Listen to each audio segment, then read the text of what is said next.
Hello friends, स्वागत है आपका हमारे चैनल ग्लो स्टडी।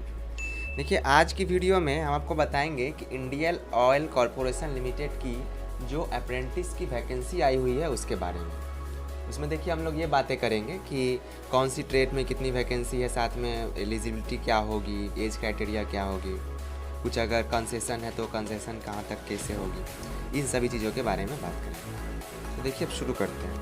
पहला है कि इंडियन ऑयल कॉरपोरेशन लिमिटेड पूर्वी क्षेत्र के लिए यानी कि अप्रेंटिस नियम 1961 के तहत, इसमें देखिए कुछ ध्यान देने वाले योग्य क्या है। पूर्वी भारत के जैसे राज्य पश्चिम बंगाल, बिहार, उड़ीसा, झारखंड एवं असम में अपने स्थानों पर टेक्निकल एवं नॉन टेक्निकल अप्रेंटिसों की नियुक्ति करना चाहती है। अप्रेंटिस मतलब सबसे पहले थोड़ा रिव्यू में जान लीजिए कि अप्रेंटिस यानी कि होती है अगर आप कोई भी कोर्सेज कंप्लीट करते हैं यानी कोई टेक्निकल नॉलेज या फिर नॉन टेक्निकल में भी, तो उसके बाद कंपनियां मौका देती है काम सीखने का। और जब वो काम सीखने का मौका देती है उसके लिए क्या कराती है, ट्रेनिंग करवाती है। क्योंकि 1 साल या 2 साल का उसका टाइमिंग होता है। उस टाइमिंग पीरियड में आपसे जो है वो काम करवाएंगी, सेम काम करवाएंगी, ताकि आपके पास उसका एक एक्सपीरियंस हो। और जैसे ही आपके पास एक्सपीरियंस हो जाती है तो फिर वो आपको एक अप्रेंटिस का सर्टिफिकेट दे देंगे। वो सर्टिफिकेट देखिए आपके लिए कितने मायने क्या होगा, तो वो सर्टिफिकेट लेकर आप किसी अदर सेम फील्ड में किसी अदर इंस्टीट्यूट या किसी अदर जगह में जब जॉब के लिए अप्लाई कीजिएगा तो वहाँ पर जैसे ही आप ये सर्टिफिकेट प्रोवाइड कीजिएगा तो वहाँ पर आपको जो है डायरेक्ट पोस्टिंग मिलेगी, वो भी अकॉर्डिंग टू जो आपका ये होगा पोस्ट होगा जिसके ऊपर आपने एक्सपीरियंस किया होगा उसके ऊपर। तो आपको डायरेक्ट, क्योंकि जो भी है कोई भी आदमी तो एक्सपीरियंस लोगों को रखना ज़्यादा प्रीफर करते हैं, तो क्या करेंगे, एक्सपीरियंस रहिएगा आप तो आपको रख लेंगे। या फिर जहाँ से आप अप्रेंटिस करते हैं आफ्टर 1 ईयर या 2 ईयर जब तक उसका टर्म होता है, उसके बाद फिर क्या होगा कि वहाँ पर अगर कुछ वैकेंसी ऐसी होती है तो वो आपको अपॉइंट कर सकते हैं। तो इस चीज़ को अच्छी तरह से पढ़ें और समझिए। देखिए क्या है कि अप्रेंटिस के लिए जो सीट के बारे में देखिए पश्चिम बंगाल, बिहार, उड़ीसा, झारखंड एवं असम राज्यों के लिए निर्धारित। इसमें देखिए पढ़िएगा पश्चिम बंगाल में देखिए क्या क्या है। तो पश्चिम बंगाल में है कि ट्रेड अप्रेंटिस फिटर, उसके बाद फिर ट्रेड अप्रेंटिस इलेक्ट्रीशियन, फिर ट्रेड अप्रेंटिस हो गया आपका इलेक्ट्रॉनिक मैकेनिक के लिए, फिर इंस्ट्रूमेंट मैकेनिक के लिए, फिर मशीनिस्ट के लिए हुआ, फिर मैकेनिकल हुआ, उसके बाद फिर हुआ इलेक्ट्रिकल, फिर इंस्ट्रूमेंटेशन हुआ, फिर सिविल हुआ, फिर हुआ इलेक्ट्रिकल एवं इलेक्ट्रॉनिक्स, उसके बाद आपका हो गया ओनली इलेक्ट्रॉनिक्स, उसके बाद फिर है आपका trade apprentice data entry operator नए अप्रेंटिस के लिए, और फिर क्या है कि trade apprentice data entry operator कौशल प्रमाण पत्र धारक जो होंगे उनके लिए। इसमें देखिए योग्यता क्या होना है आपको, तो इसमें जो आपका योग्यता होना है वो योग्यता है आपका जो मैट्रिक के साथ में एनसीवीटी या एससीवीटी द्वारा मान्यता प्राप्त संबंधित क्षेत्र में नियमित रूप से आपको आईटीआई होना चाहिए। और आपके अप्रेंटिस की अवधि जो होगी वो होगी 12 महीनों की। इसके लिए कुल सीटें 71 रिजर्व हैं। इसमें कि कुछ कैटेगरीज जो हैं उनके लिए भी अलग से हैं। और फिर क्या है कि जो भी टेक्नीशियन मैकेनिकल से लेके इलेक्ट्रॉनिक्स तक आते हैं उन सभी के लिए मान्यता प्राप्त संस्थान कॉलेज से मतलब जिस सब्जेक्ट के लिए होगा उस सब्जेक्ट में आपको 3 ईयर का डिप्लोमा चाहिए। इसमें आपका 12 महीना का इसमें भी आपका अप्रेंटिस ट्रेनिंग होगा और इसमें जो कुल सीटें हैं वो 90 होगी। उसके बाद फिर trade apprentice data entry operator वाले जो है उनके लिए किसी भी मान्यता प्राप्त संस्थान से 12वीं कक्षा या उसके बराबर की योग्यता आपको चाहिए। इसमें आपका 15 सीटें होंगी रिजर्व फुल के लिए। उसके बाद फिर बात करते हैं trade apprentice data entry operator जो कौशल प्रमाण पत्र धारक है उनके लिए, तो मान्यता प्राप्त बोर्ड या संस्थान से 12वीं कक्षा और उसके साथ में कौशल प्रमाण पत्र के साथ में आपको ना, इसमें देखिए क्या है कि 15 महीने की ये टोटल ट्रेनिंग होगी। इसमें कुल सीटों की संख्या 5 है। अब देखिए बिहार में जान लेते हैं। तो बिहार में ट्रेड अप्रेंटिस फिटर, इलेक्ट्रीशियन और फिर मैकेनिक और फिर इंस्ट्रूमेंट मैकेनिक और मशीनिस्ट, इनके लिए क्या है कि आपको क्लास 10 के साथ में एनसीवीटी और एससीवीटी से आईटीआई होना चाहिए। ये 12 महीने की ट्रेनिंग होगी। कुल सीटें यहाँ 8 हैं। अगला है आपका कि trade apprentice mechanical, electrical, instrumentation, उसके बाद सिविल और फिर इलेक्ट्रिकल एवं इलेक्ट्रॉनिक्स एंड इलेक्ट्रॉनिक्स। इसके लिए आपको क्या है 3 साल का डिप्लोमा होना चाहिए। 12 महीने की ट्रेनिंग होगी। 29 टोटल सीट है। फिर है आपका डेटा एंट्री ऑपरेटर के लिए भी सेम है, जब आपको 12वीं कक्षा पास होनी है। इसमें 15 महीने की ट्रेनिंग होगा और इसमें सिर्फ 1 सीट रिजर्व है। ट्रेड अप्रेंटिस डेटा एंट्री जो कौशल प्रमाण पत्र धारक हैं उनके लिए भाई 15 महीनों की होगी ट्रेनिंग, जो कि 1 सीट उनके लिए बुक है। अब बात करते हैं उड़ीसा की। तो उड़ीसा में देखिए ट्रेड अप्रेंटिस फिर fitter, electrician, electronic mechanical, machinist तक के जो भी हैं इन सभी के लिए क्लास 10 के साथ में एनसीवीटी होना चाहिए और फिर एनसीवीटी या एससीवीटी डिग्री से हो सकते हैं। इसमें 12 महीना की ट्रेनिंग, टोटल 25 सीटें होंगी। मैकेनिकल, इलेक्ट्रिकल, इंस्ट्रूमेंटेशन, सिविल एवं इलेक्ट्रिक एंड इलेक्ट्रॉनिक्स ओनली, इसके लिए आपको 3 साल की डिप्लोमा होनी चाहिए, भी 12 महीने की ट्रेनिंग होगी, टोटल सीट इसमें 26 है।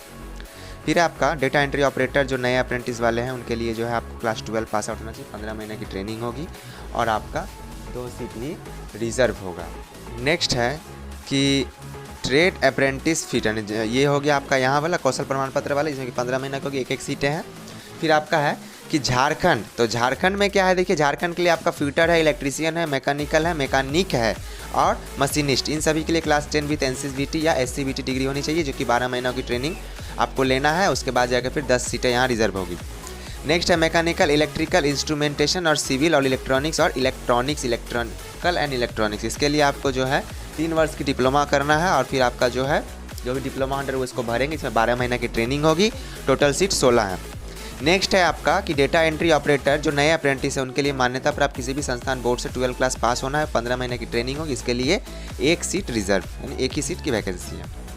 उसके बाद फिर जो कौशल प्रमाण पत्र धारक है उनके लिए देखिए फिर ये 15 महीनों की ट्रेनिंग है और फिर सेम एज होना चाहिए, कौशल प्रमाण पत्र होना चाहिए, साथ में 12 की डिग्री होनी चाहिए और इसके लिए 1 सीट ही अवेलेबल है। अब बात करते हैं आसाम के लिए।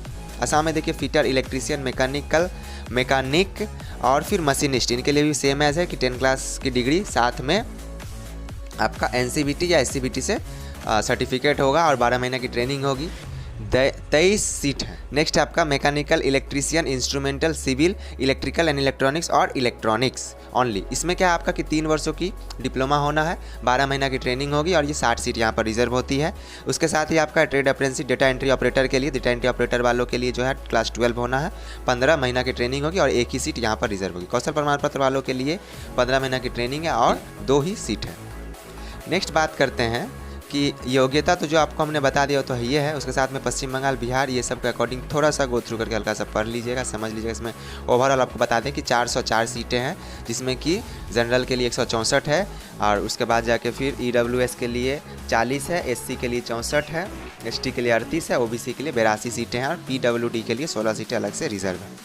उसके बाद ट्रेड अप्रेंटिस में आपको जैसे हमने बताया कि इसके लिए आपको कोई भी जॉब की कोई गारंटी ऐसा नहीं दिया जाता है, आप वहाँ पे कंप्लीटेड ट्रेनिंग कीजिएगा, ट्रेनिंग करने के बाद अगर उस फील्ड में कोई सीट अवेलेबल हो या कोई रिक्रूटमेंट हो, कोई ज़रूरी हो, तो फिर आप उसके लिए कर सकते हैं। उसके बाद फिर आप नेक्स्ट बातों पे थोड़ा ध्यान दे दीजिएगा कि इस फॉर्म का माध्यम कैसा होगा। तो फॉर्म जो है आपका ऑनलाइन मोड में फिल होगा और आप इसको अपने IOCL की वेबसाइट, ऑफिशियल वेबसाइट पे जाके देख सकते हैं। अगर वहाँ से आप भर लिए तो ठीक है, अगर आप नहीं भर पाते हैं तो आप हमें कमेंट करके ज़रूर बताइएगा, जो भी डिटेल्स होगा दीजिएगा, हम लोग आपका फुलफिल करवा देंगे। अब देखिए इसमें क्या है कि चयन की विधि क्या है, तो उम्मीदवारों द्वारा लिखित परीक्षा ली जाएगी, जिसमें 90 मिनट की परीक्षा होंगी। इसमें प्राप्त अंकों के अनुसार आपका जो है चयन होगा। लिखित परीक्षा में 100 जो है छोटे छोटे क्वेश्चन होंगे, लघु प्रकार के मल्टीपल चॉइस क्वेश्चन, यानी कि आपका ऑप्शंस दिया रहेगा, उस ऑप्शन में आपको सेलेक्ट करना है। 2 भाषाओं में होंगी, अंग्रेजी एवं हिंदी में। उसको पढ़ के जो आपको सही लगे आंसर उसको फिलअप कीजिएगा। फिर है ट्रेड अप्रेंटिस अकाउंट्स के ऊपर, इसके देखिए क्या है, ट्रेड अकाउंट्स वालों के लिए उसमें सामान्य योग्यता के साथ में 30 अंक चाहिए, तर्क क्षमता के लिए 30 अंक का है, उसके बाद 40 अंक का इंग्लिश, एंड टोटल 100 नंबर की होगी। फिर उसके बाद जाकर डेटा एंट्री ऑपरेटर जो उनके लिए 25 अंक होगी, सामान्य के लिए, मूल अंग्रेजी भाषा के लिए 25 होगी, मात्रात्मक योग्यता के लिए 25 होंगी, सामान्य जागरूकता के लिए 25 होंगी। अब आगे देखते हैं कि mechanical, instrumental, mechanical, machinist, electronics and electronics में आपका जो है 40 अंक की कुल तार्किक समझता वाला होगा, तो कुशाग्रता होगा, मात्रात्मक योग्यता में 20 होगा, तर्क क्षमता में 20 होगा, मूल अंग्रेजी भाषा वालों के लिए 20 होंगे। अब देखिए इसके बाद फिर आगे की बात करते हैं दस्तावेज की जांच के लिए। तो दस्तावेज के जांच के लिए जो भी है आपको डॉक्यूमेंट्स हमने जो ऊपर में बताया, उस सभी डॉक्यूमेंट्स को आप अच्छे से सुन लीजिएगा, समझ लीजिएगा, देख के फिर जो डॉक्यूमेंट्स है आप पहले एग्जाम दीजिएगा। फिर रिजल्ट आउट होने के बाद अगर आपका सिलेक्शन होता है तो आप उस सभी डॉक्यूमेंट्स को, ओरिजिनल जितने भी डॉक्यूमेंट्स है, बोथ जेरॉक्स के साथ में ले जाना होगा आपको। कहाँ पे? तो काउंसलिंग डिपार्टमेंट में, ठीक है। बाकी आपको अगर कहीं भी कोई परेशानी आए तो आप ज़रूर हमें कमेंट करके बताइएगा, हम उसे जल्द से जल्द आपका सॉल्यूशन देंगे।